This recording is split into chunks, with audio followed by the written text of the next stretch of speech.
चलो जी। सर क्या कहेंगे आज आप? तो आज यहाँ पर वॉलंटियर की मीटिंग थी। इस तरीके से 4 जगह पे होनी है, अलग अलग जोन पे।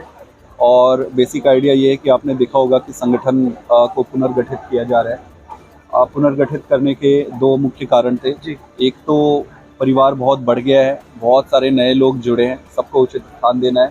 और दूसरा, आने वाले समय में जो इलेक्शन है उस पर पार्टी पूरी ताकत से चुनाव लड़ेगी। तो चुनाव के हिसाब से भी अपने आप को तैयार करने के लिए हमने एक तरीके से अपना शुभारंभ कर दिया है। और इसी कड़ी में आज ये पहली मीटिंग है। सर आपने ट्रेनिंग देने की बात की है, ये क्या ट्रेनिंग पहले नहीं थी या फिर आपने एक अलग तरह की ट्रेनिंग होगी? अलग तरह की तो नहीं है। देखिए, अलग बेसिक ही थी, आपने सुना होगा। लेकिन चूंकि अब चुनाव के दिन पास आ रहे हैं, 3 कॉरपोरेशंस पे भी इलेक्शंस है, प्लस उसके अलावा संगठन अभी डिसॉल्व हुआ है। तो संगठन को बनाने से पहले ये एक स्टैंडर्ड सा प्रोसेस है जो कि हर जगह पे होता है। संदीप जी, नगर निगम मानेसर गुरुग्राम फरीदाबाद चुनाव है, आपने जिस प्रकार से उसका जिक्र भी किया, क्या लगता है कि इस बार आम आदमी पार्टी अपने मजबूत कैंडिडेट के साथ उतारेगी और जिस प्रकार से आप लोग विश्वास दिला रहे हैं कि हम जीतेंगे? बिल्कुल, पूरी ताकत से चुनाव लड़ेंगे। और जो कॉरपोरेशंस के 3 कॉरपोरेशंस के आपने नाम लिए हैं उस पर तो लड़ेंगे ही। इसके अलावा भी आगे जो भी लोकल बॉडीज़ के इलेक्शन हरियाणा में आएंगे वो सारी इलेक्शंस लड़ेंगे। क्या इसमें नगर निगम चुनाव से पहले गुरुग्राम का आप यहाँ पर जिला अध्यक्ष नियुक्त कर देंगे? वो एक प्रोसेस की बात है, वो देखते हैं। उस पर 1-2 अनाउंसमेंट्स होने वाले हैं बहुत जल्दी।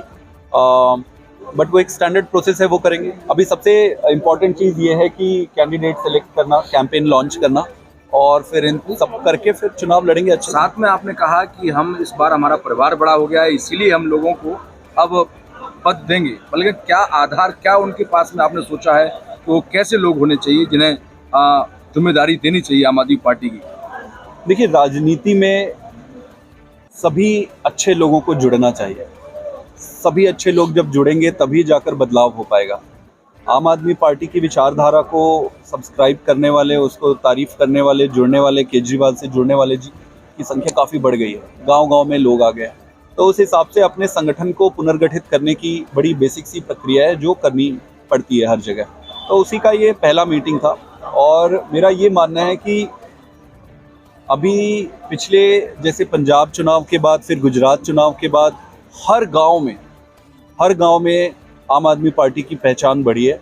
वहाँ पर लोग फ़ोन कॉल कर रहे हैं, लोग आ रहे हैं, कह रहे हैं कि सर आप यहाँ पे कब पहुँचोगे, यहाँ पे क्या करोगे। तो पब्लिक के एस्पिरेशंस को ध्यान में रखते हुए ही ये किया गया। एक अहम सवाल और, जिस प्रकार से सुशील गुप्ता जी ने यहाँ पर काफ़ी लंबे वक्त से आम आदमी पार्टी को हरियाणा में जीवित रखा, उसके बाद अनुराग ढाणा जी आए, अब संदीप पाठक को आम आदमी पार्टी ने बीच में ला दिया है। क्या लगता है ये तीनों की त्रिकोणी आगामी 2024 में कुछ कर पाएगी या फिर इन दोनों को दबा के संदीप पाठक अपना नाम कमाएंगे? संदीप पाठक इम्पोर्टेंट नहीं है। संदीप पाठक को अभी पार्टी ने पूरे देश का राष्ट्रीय महामंत्री बनाया है। मेरी जिम्मेदारी सारे राज्यों में उतनी है। यहाँ पर हमारे प्रभारी जी काम कर रहे हैं, अनुराग जी काम कर रहे हैं, ये हमारे लीडर हैं। यहाँ के टीम के जैसे काम करना है। और संदीप पाठक की अकेले कोई पहचान नहीं है। संदीप पाठक कुछ भी नहीं है। केजरीवाल जी ने मुझे ये जो पद दिया है, मैं उस पद के लिए दायित्व का निर्वहन कर रहा हूँ। हम सारे अपने दायित्व का निर्वहन कर रहा हूँ। और एक चीज़, हाँ, परिवार जैसे मैंने कहा वॉलंटियर में भी बढ़ा है, तो लीडरों में भी बढ़ा है। तो अभी काफ़ी बड़ी हो गई है। और अच्छे जो पुराने घाघ पार्टी यहाँ बैठे हुए हैं, उनको टेंशन तो होना ही चाहिए। सर ये जो आप ढूंढ रहे हो ना, ये आम आदमी पार्टी में नहीं होता, ये बाकी पार्टियों में मिलेगा, वहाँ ढूंढिएगा।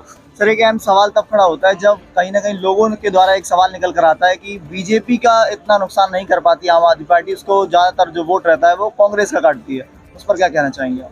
देखो, मैं ऐसे नहीं मानता हूँ। आप देखिए, एमसीडी में चुनाव हुआ जी। एमसीडी में हमारी लड़ाई किससे थी? बीजेपी से थी। आम आदमी पार्टी की लड़ाई एमसीडी में बीजेपी से थी। बीजेपी को हमने हराया। फिर हम गुजरात गए। गुजरात में तो कांग्रेस थी नहीं कहीं पे, साइलेंट मोड पे थी। हमने लड़ाई किसके अगेंस्ट लड़ी? हमने लड़ी बीजेपी के अगेंस्ट। अब कांग्रेस खुद चुनाव नहीं लड़ती है, सरेंडर कर देती है, बैठे रहती है। चुनाव होने के बाद फिर खड़े होके बोलती है कि जी आप क्यों लड़े यहाँ पर, आप हमारा काट दिए। हम आपका कुछ नहीं काट रहे हैं। आपको समझना पड़ेगा कि मेहनत करना पड़ेगा। सर हरियाणा का चुनाव ना दिल्ली जैसा चुनाव है, ना गुजरात जैसा चुनाव है, ना ही पंजाब जैसा चुनाव है। हरियाणा का चुनाव है ठेठ चुनाव। तो क्या लगता है आम आदमी पार्टी जो है वो ठेठ चुनाव लड़ पाएगी इस बार? हमें सारे तरह के चुनाव लड़ने आते हैं। हम इनके गढ़ में जाकर गुजरात में पसीना निकाले थे इनका। और मैं एक बात बताऊं, ये कोई ट्रिक विक पे हम काम नहीं करते। हमारा बड़ा सिंपल है, जनता के जो एजेंडा है, बिजली, पानी, सड़क, गुड गवर्नेंस, ईमानदार राजनीति, उसको लेके जाते हैं और जनता अब खुद तैयार है। एक चीज और, इसमें हमारी कोई बड़प्पन नहीं है कि हम चुनाव जीत जाएंगे, हम ये कर लेंगे। हम बड़े ऑर्डिनरी लोग हैं, कुछ नहीं आता हमको। जनता तैयार है, दैट इज द पॉइंट। बिल्कुल, थैंक यू। Thank you.